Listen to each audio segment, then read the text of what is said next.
buenas tardes, queridos oyentes de Una Mirada Austral. Iniciamos un nuevo capítulo de nuestro programa, de este programa que ya lleva varios programas realizados, varios encuentros con diferentes pensadores, compañeros, políticos, intentando hacer esto que pensamos desde la periferia, nuestra propia cultura. En el día de hoy quiero avisarles, contarles algo que a mí me enorgullece muchísimo y que sé que a Pepe, el querido no se compañero, enorgullece. Buenas tardes, Pepe. No te Buenas saludes. tardes, Erika. Pero bueno, la emoción es grande y quería contarle a los oyentes que el día 21 de agosto vamos a estar presentando el número 4 de la revista Hechos e Ideas, revista que viene participando de la vida política argentina desde el año 1935 y que hoy en esta nueva etapa, inspirados en el pensamiento de Francisco y en este nuevo pensar americano, hemos dado inicio en el año 2016 y que sostenemos, pese a la crisis y pese a las dificultades existentes en la Argentina y en América, seguimos reuniéndonos y escribiendo, pensando las nuevas categorías con las que tenemos que empezar a mirar nuestro continente. Así que el día 21 a las 18 horas en el Salón Felipe Vallese de la CGT vamos a estar realizando esta presentación, al que están todos invitados. Muy buenas tardes, Miguel Santín, bienvenido a nuestro programa, muy agradecidos que estés presente. Seguimos muy atentamente todos tus trabajos, lamento no haber podido estar el otro día en la comida de la Westergel, que le hicieron un homenaje muy importante a nuestro querido padre Luis Farinello, que tanto lo quisimos. Y vos fuiste parte de la Fundación Farinello, no solamente le llevaste la prensa, sino que fuiste uno de los hacedores, uno de los puntales de esa fundación. Pero contanos también, así el público oyente te va conociendo, ¿en qué otros lugares hiciste prensa? Porque lo que nos interesa particularmente a nosotros, aparte de toda la erudición que vas a desarrollar acá, es tu visión del manejo de los medios a través de los años que vos estuviste trabajando, estudiando en la Escuela de Psicología Social de Enrique Pichon Rivière. De Enrique Pichon Rivière, sí. Sí. Después algunos trabajos en conjunto con Alfredo Moffat. Ajá. Y como la corriente es existencialista, la de la psicología social y la de Pichon Rivière especialmente, yo buscaba algo con trascendencia en el marco de la psicología social. Y como en ese momento estaba vinculado al CIAS, al Centro de Investigaciones de los Jesuitas, pregunté con ellos y me dicen, tenés mucha suerte. Hay un chino especialista en psicología social. Acerca un poquito más el micrófono, por favor. Ahí está. Hay un chino especialista en psicología social que es el padre Lee.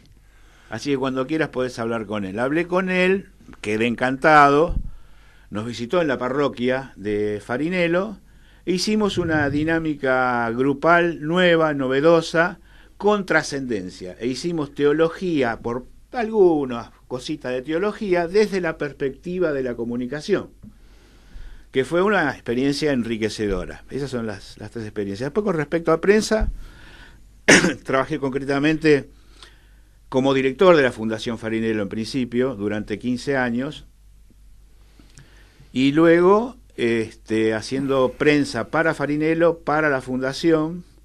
Luego Farinello funda el Polo Social, tengo la suerte de formar parte de la Junta Nacional del Polo Social, y ahí, bueno, arrimamos a la política, ¿no?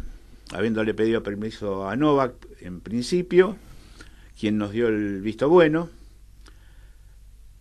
y le hice prensa a Carboneto, al bloque del Polo Social, y a su vez nosotros estábamos muy apoyados en los gremios de lo que hoy sería la corriente federal sindical, que en aquel momento era el MTA. Sí. El MTA funda el MMTA, que era lo mismo, nada más que el brazo político del MTA, y me hacen responsable de prensa también del movimiento y del MTA.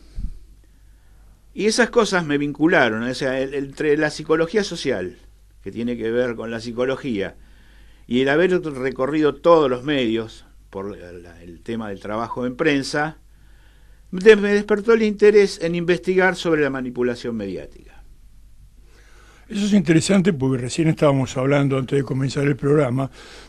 Yo te comentaba que en mi estancia del año pasado en Europa yo tuve la oportunidad de ver lo que significa el liderazgo de Francisco, pero inclusive estando en Inglaterra, yo para cómo estuve en abril y andaba con una remera con las Islas Malvinas, vos viste las fotos, ¿no? Sí, entonces sí, me acercaban y me decían, argentino, y yo digo, bueno, acá que me revienten a palos, que me maten en la matriz del imperio por las Malvinas. No, argentino, the country of the Pope, la patria del Papa, el Papa. Hay que tener en cuenta que es un país anglicano, es el primer país que rompe con la Iglesia y pone justamente como jefe de su propia Iglesia al rey, Enrique VIII.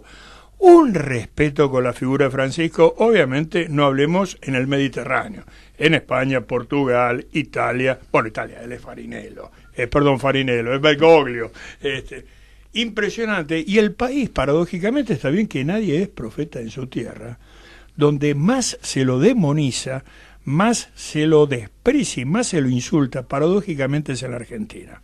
Pero esto es tal, como hablábamos con nuestro anterior invitado, Julio Taño, que es una construcción que han hecho los medios. Tienen nombre y apellido. Hay un enanito de torta que se llama Rossi, que le llevó al babero a Mariano Grondona, sí, que llegó a decir, es el jefe de los piqueteros. Sí, si los piqueteros son la Guardia Suiza, puede que sea así. Tenemos el caso de un escritor que no es precisamente adocenado, un periodista, que Fernández Díaz en La Nación, es constante. Bueno, y en todos los medios hegemónicos, obviamente en Clarín y en otros tantos.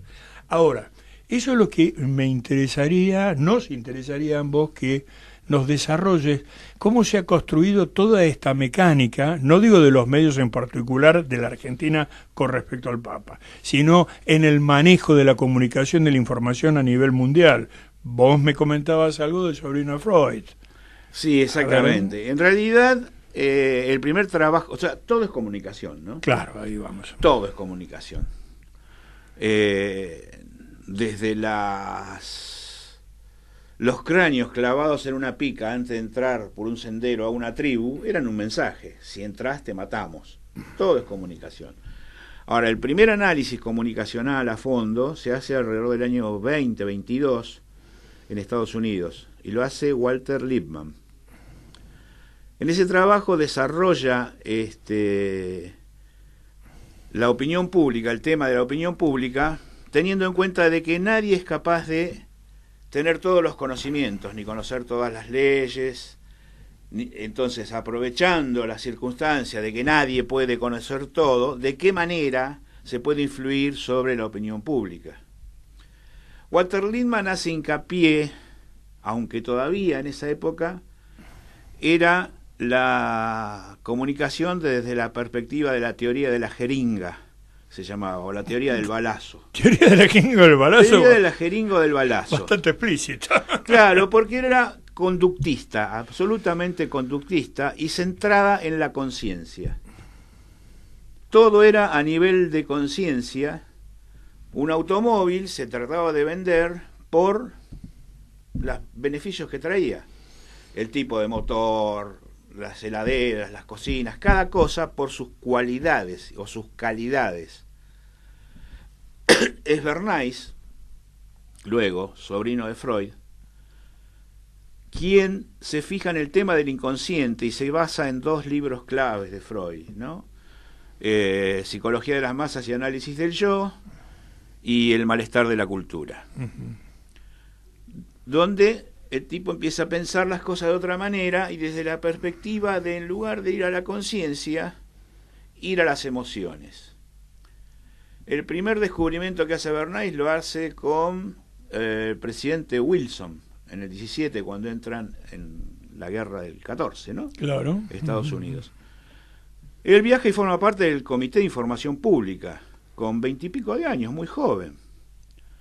Y entonces hacen una campaña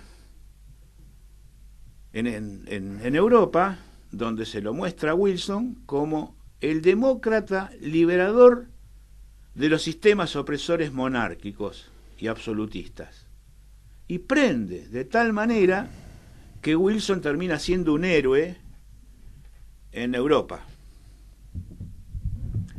A su regreso, Bernays se pregunta a sí mismo, porque lo escribe después en su libro Propaganda, ¿no? Se pregunta a sí mismo, si esto se puede hacer con las masas en tiempos de guerra, ¿por qué no en tiempos de paz? Es la pregunta que se hace a sí mismo, y después lo escribe en su libro Propaganda, ¿no? Que no quería llamarlo propaganda en realidad. A él se lo considera padre de las relaciones públicas. pero lo termina llamando propaganda al libro y se justifica por la iglesia, porque propaganda es propagar, y viene de la iglesia de propagar la fe. Entonces, anclándose en la iglesia, aún él siendo judío, es una forma de justificar el nombre del libro al que llama propaganda directamente. Donde es directamente un autobombo propaganda, ¿no? Como el arte de ganar de Durán Barba. Es una autopromoción de sus virtudes como manipulador. El primer trabajo que desarrolla, gran trabajo que desarrolla Bernays, es con la Tobacco Company, la compañía de tabacos de Estados Unidos, donde él investiga sobre su tío Sigmund Freud, sí, que el cigarrillo era un símbolo fálico y a su vez estaba relacionado, por supuesto, íntimamente al sexo, pero cuando la compañía lo contrata, le pide un poco de tiempo para profundizar un poco más el tema. Y llega a la conclusión de que las mujeres en esa época tenían demasiadas prohibiciones. Entonces buscaban libertad. Entonces al tipo se le ocurre, para hacer la campaña, entrando ya ahora por el lado de las emociones, en ver dónde podría haber un evento de envergadura, donde hubiera cámaras, fotógrafos y demás, y yo no me acuerdo qué evento es ahora, muy grande. Entonces contrata a una serie de mujeres jóvenes y les hace colocar un cigarrillo en el portaligas. Cuando llegan al escenario frente a las cámaras, él hace una señal con la que había quedado acordado, y las mujeres sacan el cigarrillo del portaligas y lo tenían que elevar con una mano hacia arriba, encendido, como la Estatua de la Libertad. Desconocida eso. O sea que la libertad era fumar. Claro. A partir de allí, en todos los diarios, propagandas y propagandas y propaganda de cigarrillo, y el cigarrillo prende fenomenalmente en la mujer. Otro episodio famoso en el que se sigue enriqueciendo, ¿no?, es el tema del terciopelo. La industria del terciopelo en Estados Unidos estaba prácticamente en ruinas. Como ven que Bernays va progresando en el tema de la publicidad, porque se va rodeando de mucha gente, hace desfiles de modas, publicidades en revistas y demás, y adinerándose. A partir de la compañía de tabaco ya empieza a cobrar dinero interesante. Entonces viaja a París, se vincula con alguien de la nobleza, de no muy alto rango en la nobleza, y la hace vestir de terciopelo y desfilar en París. Y contrata a modistos de París para que hagan desfiles con terciopelo. El proceso identificatorio de la mujer americana era engancharse con el tema París, porque París era el centro de la moda.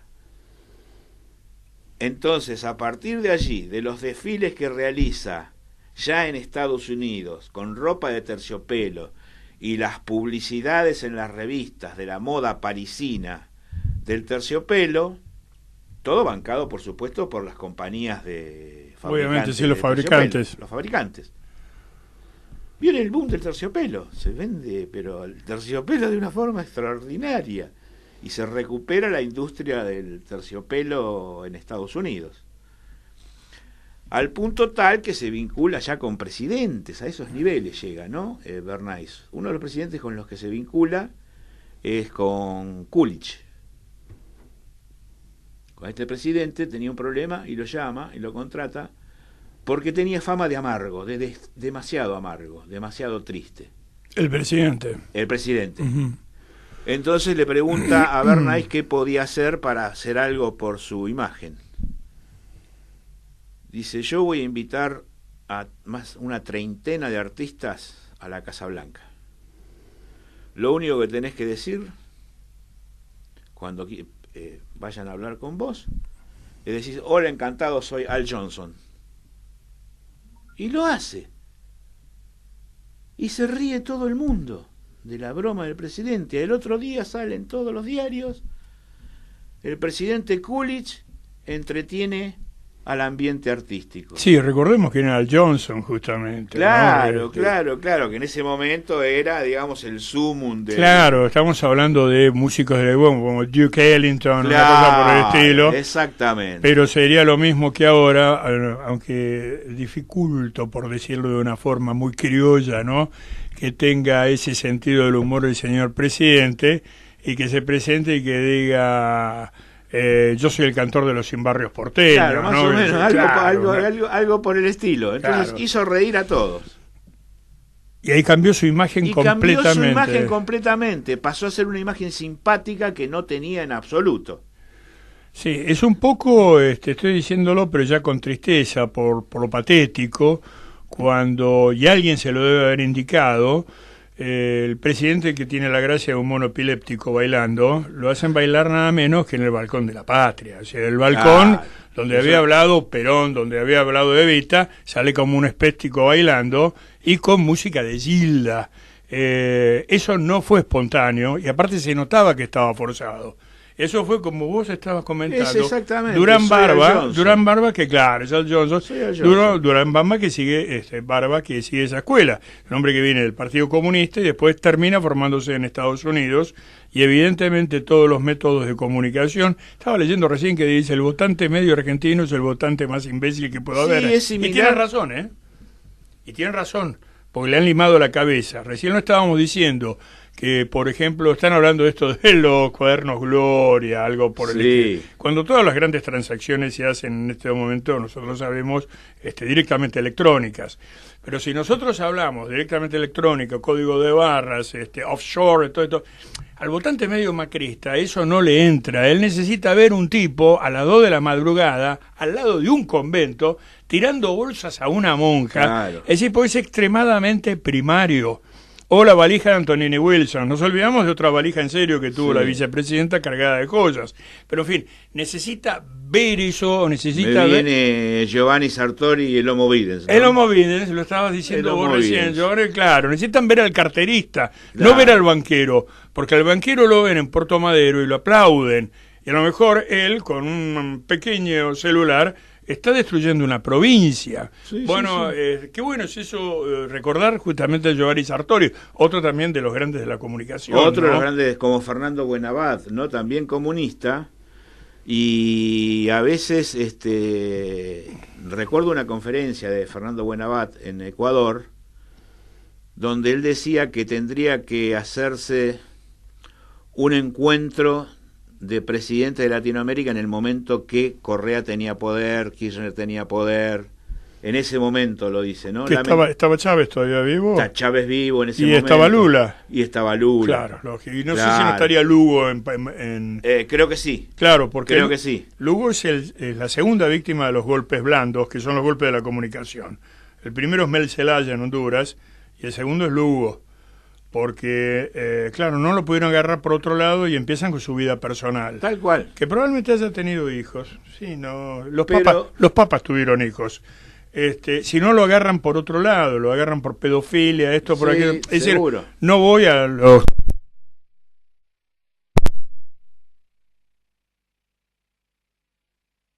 Nos metemos con las vidas privadas de las personas, no digo en este momento con las autoridades del gobierno, también de la oposición, y también con mi propio... Lo que pasa es que yo soy un ser intrascendente, pero con la vida privada de cualquiera tenemos tela para recortar, ¿no? Oh, por favor. Claro, y sobre todo uno cuando habla de sí mismo. Y bueno, eso me dio algo de tristeza y de pena, ¿no? Porque en su momento no se hizo y se tendría que haber hecho. Se tendría que haber hecho. Son las ocasiones históricas que perdimos. Se hizo, se perdió... La oportunidad. El informe McBride. Se perdió absolutamente. ¿En qué consistía ese informe? Consistía en una recopilación de quienes manejaban el mundo con los medios de comunicación. Esto es de la UNESCO. y que tenían que ser democratizados y no estar concentradas las agencias de información, porque son las que le dan después los teles o lo demás a todos los demás. Y la información sale centralizada de un solo lugar. Y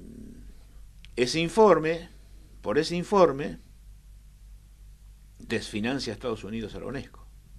Ah, por ese informe, por ese informe, que le saca todo. Inglaterra y Estados Unidos le quitan la financiación a la UNESCO en ese momento, ¿no? También otro trabajo latinoamericano. Qué interesante, porque lo hablamos también.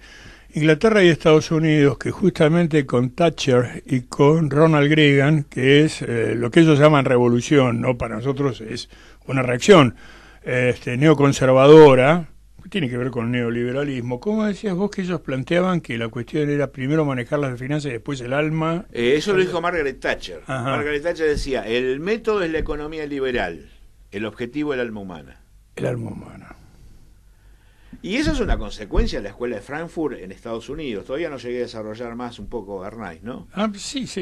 Pero interesante, Erika, porque cómo estamos viendo todo eso cotidianamente en la Argentina, ¿no? Claro, cotidianamente. Sí, sí. Cotidianamente. Son momentos en que Eber Marcuse y las protestas empiezan a desarrollar con más fuerza en Estados Unidos, ¿no? Inclusive ahí aparece Noam Chomsky protestando contra la guerra de Vietnam, pero ya estamos hablando del 60 y pico. Claro, sí, pero ya venían con el hombre unidimensional, ya venía la escuela venía de el Freud. hombre unidimensional, exactamente. Que son críticos de Freud, ¿no es cierto? Y críticos de psicología de la masa y el análisis del yo. Y de la sociología y psicología de Le Bon.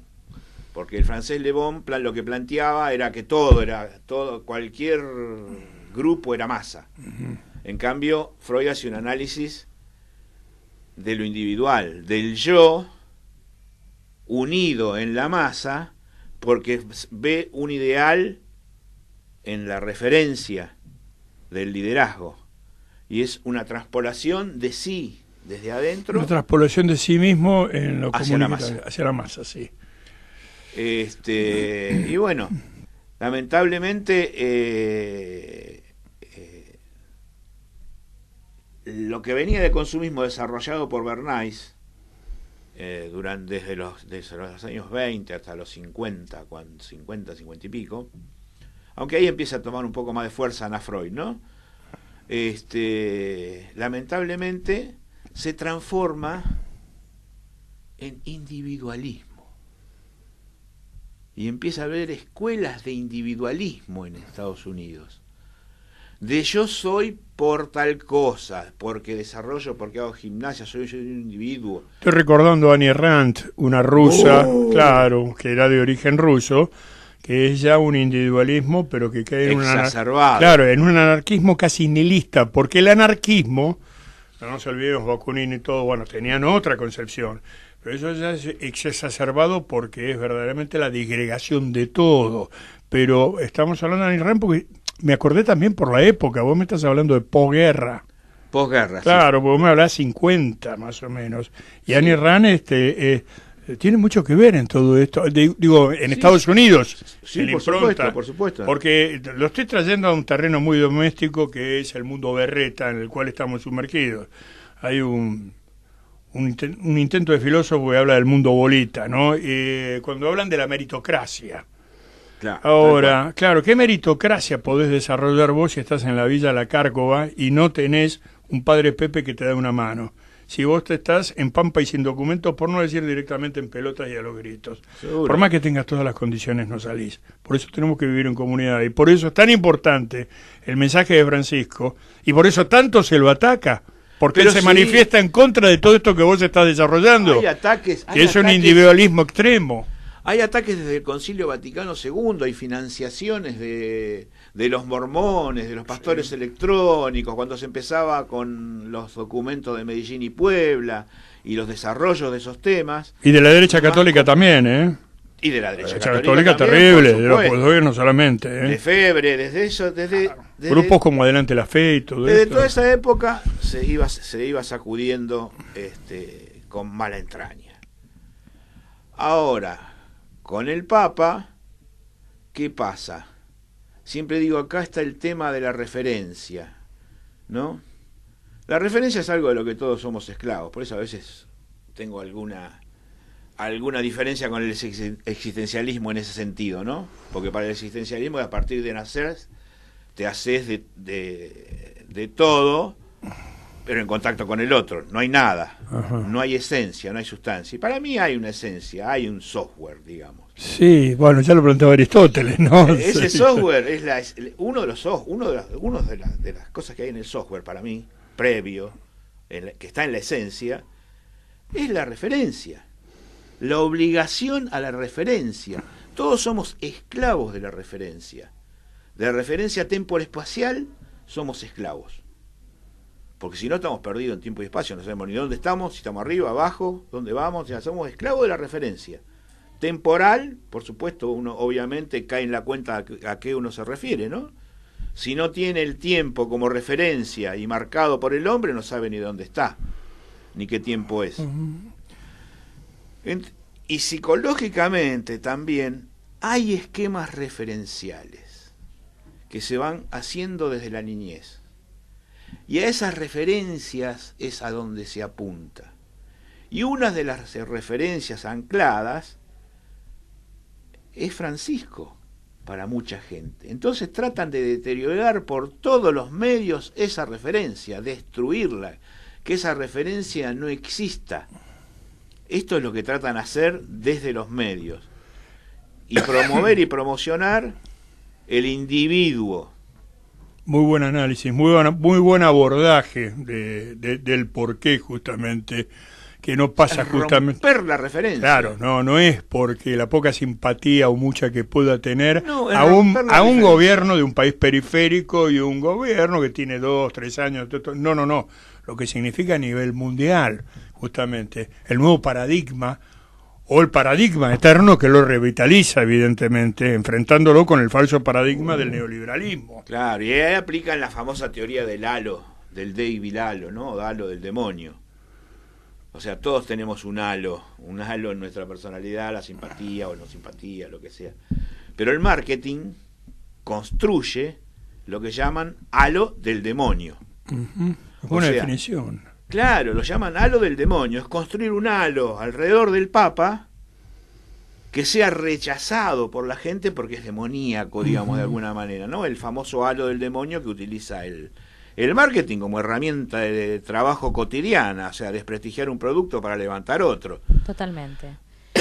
Y es por esa razón también que lo buscan relacionar con pequeños acontecimientos o con pequeñas referencias que no tienen ningún sentido o que no hacen a la esencia de lo que está planteando Francisco, ¿no? Digamos. Claro. Y es tremendo porque cuando uno habla con el católico común, con la persona de buena fe, que haya votado quien haya votado, porque uno dice, yo considero que no hay que juzgar a la gente por lo que votó, sino hacer una propuesta que pueda convencernos a todos y convocarnos a todos, te dicen, no, bueno, pero le regaló un rosario a Milagro Sala.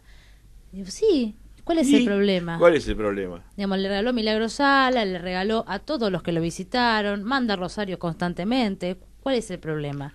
Fue Ebe de Bonafini, sí, Ebe de Bonafini aparte fue. Hacen ver como, ¿no? Como si el Papa fuera el Papa de Argentina, y el Papa es universal. O totalmente. Que el Vaticano fuera Puerta de Hierro. Más o menos. Totalmente, porque ellos son los primeros en decir, no, bueno, pero es Peronacho. Claro. Ahora salió un mensaje de Elisa Carrió diciendo por qué el Papa no viene a la Argentina y se hace referente del peronismo y va a las elecciones. Claro. Una cosa completamente ridícula y extraña de una mujer relacionada con la fe planteando este tipo de cuestiones. Parece que es trucho eso, pero de todas maneras calibra perfectamente en el desquicio cerebral que tiene esta señora, porque ha dicho cosas peores todavía. No, totalmente, digo, pero lo el interesante problema, es... A lo peor es cuando vos escuchás a muchachos con muy poca formación teológica y a lo mejor una lectura muy por arriba de cierta revista y que dicen el Papa es un heresiarca.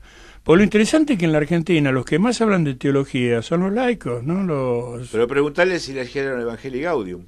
Totalmente. O si leyeron Laudato, por ejemplo. Claro, Laudato dice, no, lo que pasa es un testimonio neopagano pues, escrito por un pachamámico. Dicen cualquier disparate. Porque vos fíjate que, claro, estos grupos como Tradición, Familia y Propiedad u otros tantos, como Becar Varela, todos nombres inclusive tradicionales como la iglesia que dice representar iglesia tradicional. Tradición, patria y familia. Tradición, familia y propiedad, que era tradición, familia y propiedad ajena, porque la mujer le afanó la capa a la reina. Pero después me enteró lo siguiente, que el estudio de abogacía de él ganaba mucha guita con la nulidad de los matrimonios. Mirá. Eso es lindo. Entonces yo me puedo volver a casar porque declaran mi matrimonio nulo por X razones. Sí. Pero se pagaba con moneda muy, muy fuerte. Bueno, pero digamos, todos estos grupos justamente están integrados por laicos y son los principales críticos del Papa. Salvo, bueno, obviamente, hay cardenales y otros, pero esos en Europa, que se enfrentan porque están viendo perder sus privilegios. Estoy hablando de la política doméstica, ¿no? Y se agarran de esas pequeñas cosas, bueno, no tienen otras. Disculpame, estaba aportando un poco a todo lo que vos estabas diciendo. Totalmente, no, para nada. Digamos, solamente hacer una referencia al cómo es el tratamiento en los medios habituales que se consumen, sobre todo. Muchas cosas son tomadas de Goebbels, ¿no? Esto de hacer las cosas simples para la comunicación son de Goebbels, pero a su vez Goebbels las toma de Bernays. A eso, ahí va. Porque Goebbels, en lo suyo, era un excelente profesional. Pero qué interesante que lo toma de Bernays. Inclusive en lo económico se fija mucho en Roosevelt. Claro. El New Deal. Claro. Sí. Ahora, volviendo a Bernays y a sus contactos políticos, ¿no? En el 29 es conectado con Lehman Brothers. Ajá. Para que hiciera campaña para la compra de acciones, ¿no? Ya todos sabemos lo que pasó después en la crisis del 29. La gente terminaba sacando créditos que ofrecían los bancos para comprar acciones para salvarse. Y viene el boom de las acciones. Hasta que estaba todo tan sobrevaluado que se produce el crack del 29. Las acciones pasan a valer, de valer oro a valer nada prácticamente, y la gente queda en la ruina, ¿no? Y esto trasciende a Europa y a otros países también. Bueno, llega inclusive a la Argentina y llega aquí también. Está en la literatura nuestra, Julián Miró, La Bolsa. Claro. Es el llamado ciclo de la Bolsa, que lo integraba Argerich, Miró, Carlos, el autor de Quilito. Son como 5 o 6 libros, que nos llega tangencialmente, pero también nos llega. Pero aparte, lo que vos estás relatando del 29, inmediatamente yo estoy pensando en la crisis que tuvimos en el 2001 y en lo que puede venir ahora. Y en lo que puede venir, ahora, ¿no? Es decir, que el hombre es evidentemente el único animal que tropieza con la propia piedra, pero tropieza prácticamente la Argentina. Vos escuchás las declaraciones de burros como Esper u otros tantos economistas, y es lo mismo que decía Krieger Bacena, y es lo mismo que el estatuto del coloniaje. Broda, Artana. El estatuto del coloniaje, pero el otro día el presidente dijo, bueno, cosa que él jamás hizo y la mamá no hizo, para conseguir buenos precios hay que caminar. Entonces faltaba que dijera, hay que pasar el invierno. Digo, el único catecismo que este hombre aprendió, claro, es el del San Alzogaray, el único catecismo que aprendió en el Cardenal Newman, ¿no?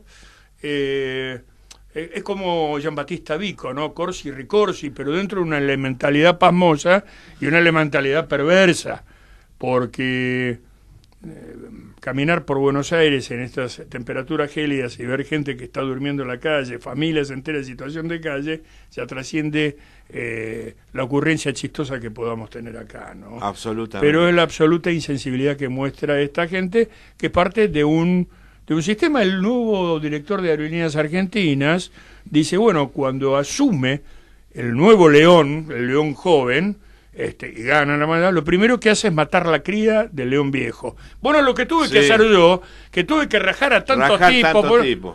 Para que sepan que acá mando yo. Claro, para que sepan que acá mando yo. O sea, esa lógica darwinista, esa lógica de la supervivencia del más fuerte, es contra la que se manifiesta constantemente Francisco. Ellos, con la mayor impudicia, pues sin pudor, demuestran tener una absoluta crueldad. Darwinista y maltusiana, perdóname, ¿no? Maltusiana, tenés razón. Darwinista y maltusiana, las dos cosas a la vez. Claro, pero una absoluta crueldad, de decir, yo no siento el dolor, no me interesa. Es decir, como no tienen el coraje de instalar cámaras de gas, porque instalar cámaras de gas sería fabricar cámaras y sería industrializar el país, entonces quieren que sean los acontecimientos naturales los que los maten. Y los acontecimientos naturales son quitarte los medicamentos, cagarte las pensiones, es decir, que sea la propia naturaleza.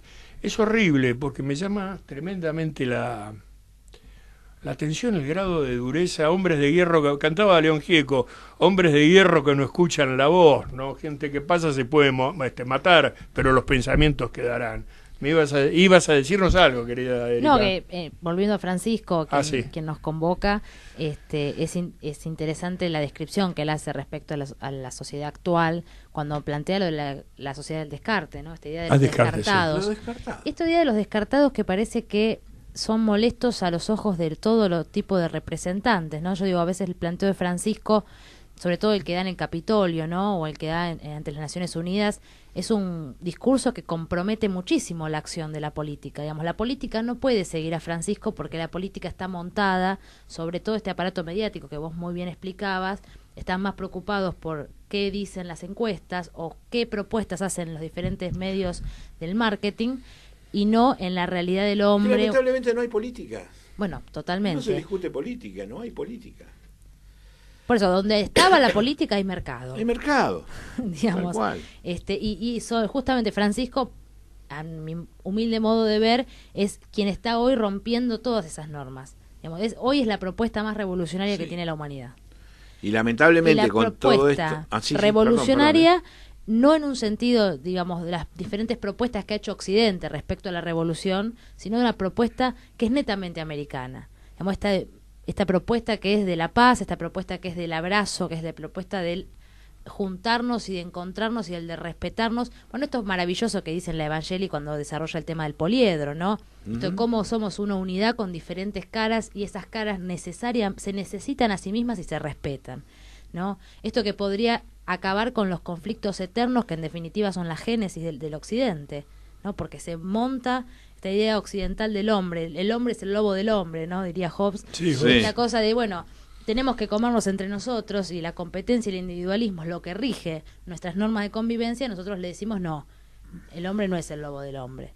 El hombre puede estar con otros hombres y vivir en comunidad.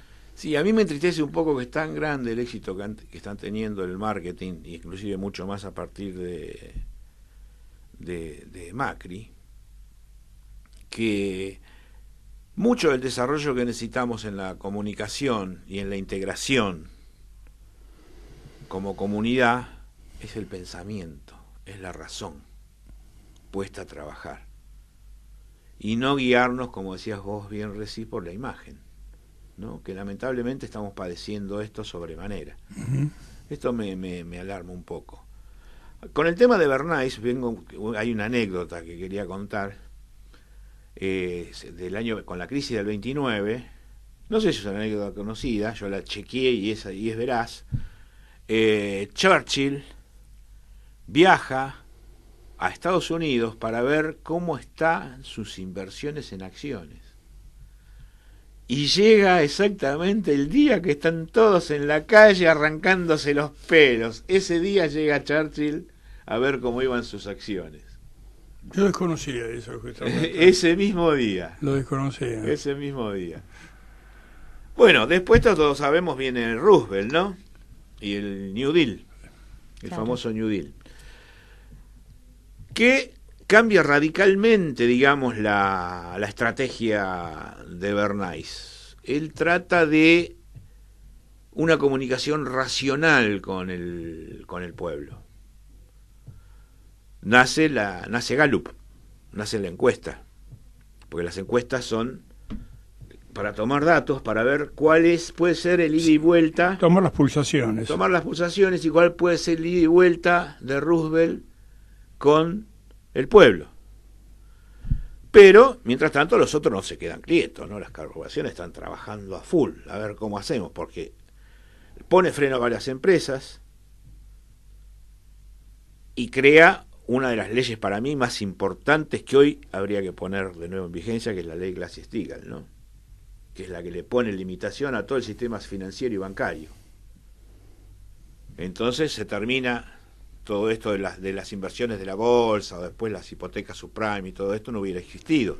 Interesante, desarrollar un poquito más eso, ¿sabes por qué? Porque esto lo escucha mucha gente y piensan de que es algo que surgió, no voy a decir en Cuba o en Corea del Norte, pero sí en un país de un capitalismo social o estado de bienestar como pueden ser los socialismos capitalistas mal llamados de los países escandinavos.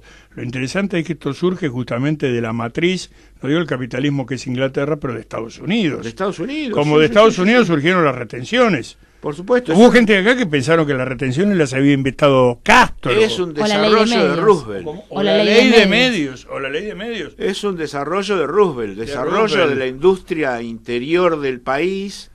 Desarrollo de la obra pública. ¿No es lo que está intentando Trump de rescatar en este momento? De alguna manera pareciera, ¿no? Está sobre el sistema protector, a mi modo de ver. Claro, sobre Roosevelt, no como dice nuestro amigo Guillermo Moreno, que dice que Roosevelt se está peronizando y que lo está copiando Perón, ¿no, caramba? Son humoradas, Trump.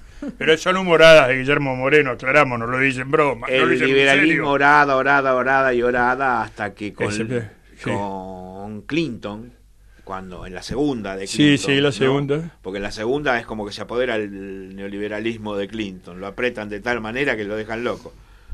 Se termina derogando la ley Glass-Steagall. Se termina derogando. Claro, la economía estúpido, no entonces más, claro, no existe más.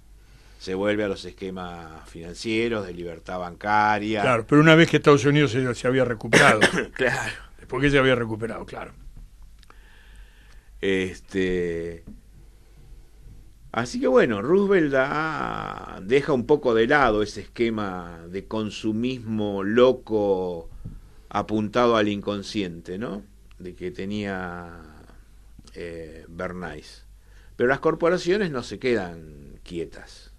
Ven lo que está haciendo Roosevelt y quieren volver a ser los dueños de la democracia. El puntapié inicial lo dan con General Motors. En ese momento se realiza en Estados Unidos una exposición internacional de la industria. Entonces lo consultan a Bernays qué hacer. Y Bernays hace construir en el centro de exposiciones una pelota gigantesca, como si fuera un mundo gigantesco blanco, que llamó democracia. Entonces todo giraba en torno a la democracia. La democracia se construía con la industria. La democracia no era una cuestión de Estado, como planteaba Roosevelt. La democracia es una cuestión del empresariado del mercado, sí. Y del mercado. Así que bueno, ahí sigue trabajando de esa manera hasta que empieza a trabajar hasta con la CIA. Ya empiezan los experimentos de la CIA también, como el MK Ultra o la Operación Sinsonte de Allen Dulles, que dirige la CIA, ¿no? La Operación Sinsonte se llama así porque es un pájaro, el sinsonte, que imita, como la calandria, imita a otros pájaros. Y como Allen Dulles, como director de la CIA, contrata a todos los medios, radios de la época, para poder manejar la información, se llamó la Operación Sinsonte. Y creo, si no me equivoco, también participó en la operación de llevarse los científicos de Alemania. Bueno, eso fue después del 45. Claro. Tenía un nombre. En el 50 empezó Allen Dulles. Sí. Pero no lo puedo afirmar eso, no lo puedo afirmar. Sí, tuvo un nombre esa operación. Bueno, los científicos voluntariamente se querían ir porque Berlín iba a quedar en manos de los rusos. Se fue Von Braun para un lado y Von Braun les negoció. Y Hermann Ober para el otro. Claro, siendo nazi confeso, el tipo dijo, bueno, ahora yo soy un perfecto demócrata, pero les traigo una cañita voladora y les pongo a un muchacho con una banderita en la luna. Y lo hizo. Sí, tenía un nombre que ahora, bueno, no recuerdo, pero esas son las dos grandes operaciones. Y Sonte me hace acordar una poesía de Nicolás Guillén, que justamente habla de las características de ese pajarito. Pero, claro, él engloba a todos y es el pájaro que habla con las voces de todos, ¿no? Interesante la metáfora. Claro. Qué poéticos que pueden llegar a ser estos malos bichos, ¿eh? Qué poéticos pueden ser estos malos bichos. La llaman la Operación Sinsonte. Bueno, y ahí empiezan los grandes experimentos de la CIA, ¿no? los grandes experimentos con drogas, con LSD, el lavado, concretamente el lavado de cerebro, ¿no? Operaciones de MKUltra, que antes era conspirativa, ahora ya se abrieron los archivos de la CIA de esa época, o sea que se puede hablar con absoluta libertad que era real el proyecto de MKUltra, ¿no? No, inclusive proyectos bacteriológicos se descubrió, tuvieron que indemnizar, que lo hicieron con porciones enormes de la población de Guatemala, con enfermedades, inclusive inoculación. Hasta se llegó a trabajar con telepatía, con las cosas. Parecen los expedientes secretos X, pero una serie de ciencia ficción que había, pero que está basado en estas cuestiones. Y bueno, con psicotrópicos justamente, para trabajar en el condicionamiento no solamente del lavado de cerebro del enemigo, sino el lavado de cerebro de la propia población.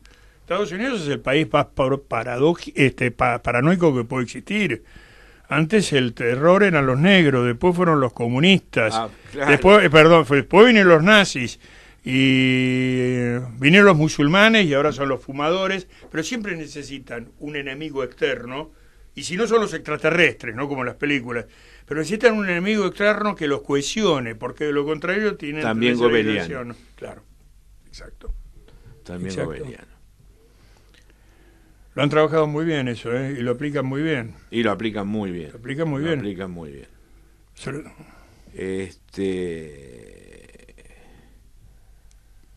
Estamos llegando más o menos ahí a la década del 60, por lo a la década del 60.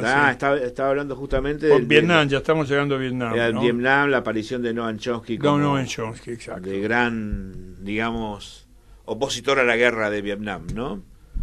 Y donde empieza a darse vuelta el pensamiento juvenil al recibir esas grandes represiones, porque en principio lo que querían era liberarse del consumismo fomentado por Bernays y generar protestas concretas en contra del consumismo dentro de Estados Unidos, generado por la Escuela de Frankfurt, ¿no? Uh-huh. En Estados Unidos. Pero lamentablemente la represión es tan fuerte de estudiantes que deciden no pelear más, digamos, con la policía, porque los mataron a palos. Y decía que era el momento de ese famoso momento de los lavados de cerebro. Hay un psiquiatra muy conocido, que cualquiera lo puede buscar en internet, que se llama Cameron. Cameron hace unos experimentos terribles con las personas, unos lavados de cerebro terribles, con electroshock, con drogas, con psicotrópicos, al punto tal de que hay hoy día testimonio de gente que quedó viva que no recuerda nada. Nada antes de entrar al instituto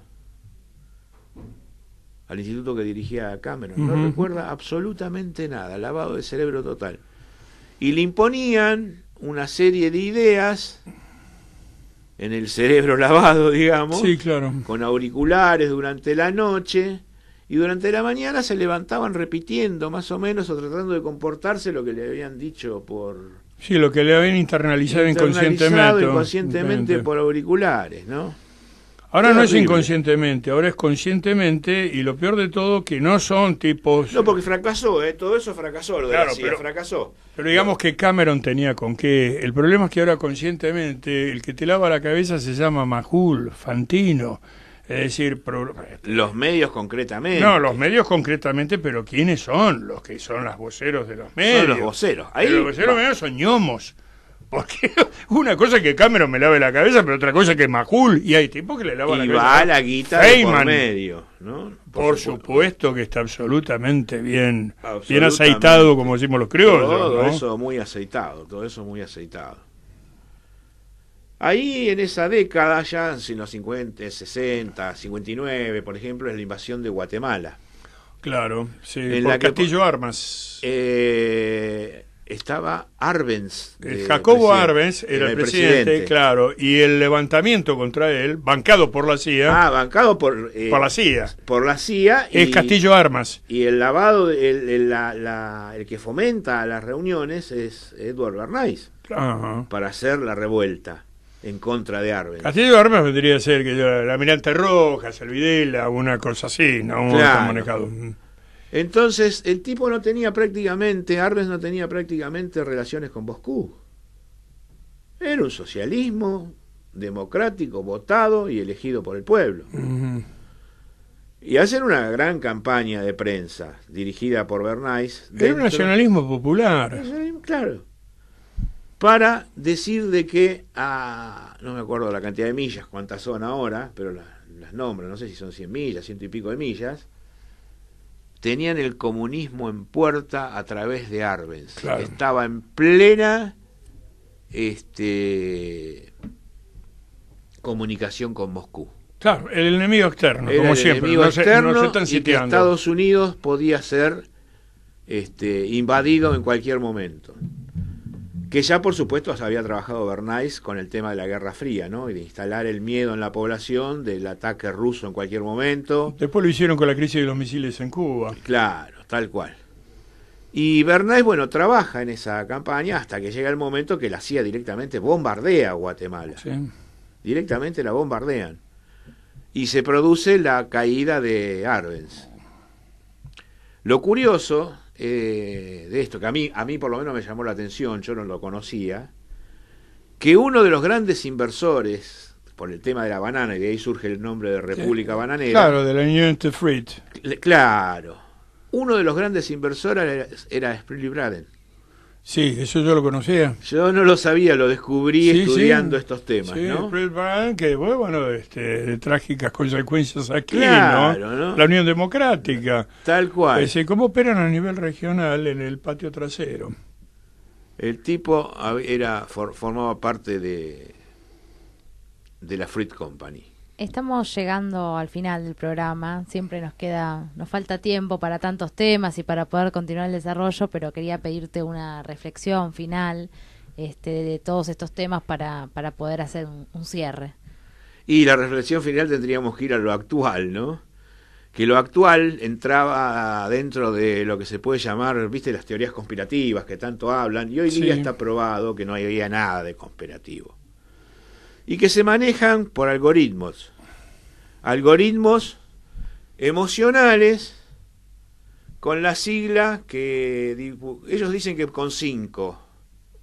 Hay un polaco, Kosinski, de apellido, que se dedicó a investigar los algoritmos psicométricos, y dice que son 6 las palabras. La O de Open Mind, o sea, cuán abierto, ese abierto idiota, ¿no? Totalmente, sí.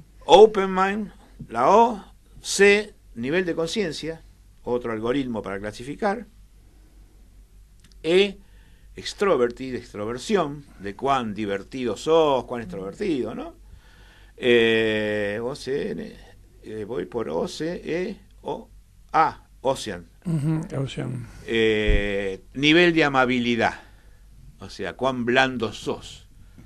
Lo amable es ser blando. Y la N, cuán neurótico podés ser, qué grado de neuroticismo tenés. Bajo esos esquemas hacen las clasificaciones en las que se llaman hoy empresas analíticas, Analytics, ¿no? Que una de ellas fue la Burson Marsteller, que fue la agencia Analytics de Jorge Rafael Videla, y luego de Macri en el gobierno de la ciudad. Fue la analítica de Macri. Y está reconocido por la misma empresa de Burson Marsteller que a Macri se lo denomina presidente Facebook. Dicho por la misma Burson Marsteller. Bueno, hace poco fueron las declaraciones de un juicio en este momento en Inglaterra. Claro, de que claro. Cómo operaron ellos en contra de los gobiernos, y específicamente, porque Macri no se integró al mundo, porque figura la Argentina junto a Nigeria, Burkina Faso, Sudán y no me acuerdo qué otros países del África, con todo el respeto que me merecen esos países, del África subsaharica, pero de esa manera no se integró. Y está, inclusive se puede ver en internet el juicio, donde están preguntando, dos tipos que parecen Michael Caine y Roger Moore, hablan de un British perfecto, pero dígame, ¿ustedes operaron a través de Facebook en contra del gobierno, de la presidenta Kirchner, etcétera, etcétera? Yo dije, a ver si esto está doblado, y me pongo yo algo, agarro inglés, me pongo a escuchar y no, era tal cual. Eso lo dice un tal Nix, de Sí. la Cambridge Analytica. Lo dice un tal Nick y está, pero está filmado. Claro, Así que no pero es la macanea, ¿no? Cambridge no es la original. En realidad el cerebro es, que yo al principio tenía entendido que era suizo, después aparentemente es inglés, por lo que seguí averiguando, que se llama SCL Group. Sí, pero son multinacionales. Claro. Trasciende La Cambridge Analytica claro. es una subsidiaria de la Claro, SCL trasciende Group. los Estados-nación. Son multinacionales, verdaderamente. ¿No? Entonces, esto es lo preocupante. Y lo preocupante es que apuntan al sistema, a los esquemas emocionales, ¿no? A las emociones básicas, a la ira, al miedo, al asco. Bueno, eso uno lo nota en ciertas discusiones políticas, y acá no hago distingos, lo hago, por ejemplo, con kirchneristas explícitos y talibanescos, digo yo, pues son como talibanes, como burkas, y también del lado de Macri, que se defienden como burpas nepaleses. Bueno. Quería cerrar con esto, es decir, es tan complejo y tan rico lo que vos dijiste, que es para escucharlo varias veces. Por eso, esto gracias a Erika, estamos en YouTube, donde nos pueden encontrar en Una Mirada Austral, y poder volver a escucharlo a Miguel las veces que quieran, porque verdaderamente es no solamente una gran cantidad de información, sino una profundidad de conceptos muy didácticamente desarrollaste, bueno, pero para escucharlo más de una vez. Te agradezco. Muchas gracias por venir y hemos terminado con este programa de Una Mirada Mirada Austral. Para mí más estando con un interlocutor como Pepe, al que admiro, ¿no? Gracias, como muy Erika. amable. Gracias, Miguel. Bueno, a ella no la conozco, por favor. Bueno. Que me perdone, pero...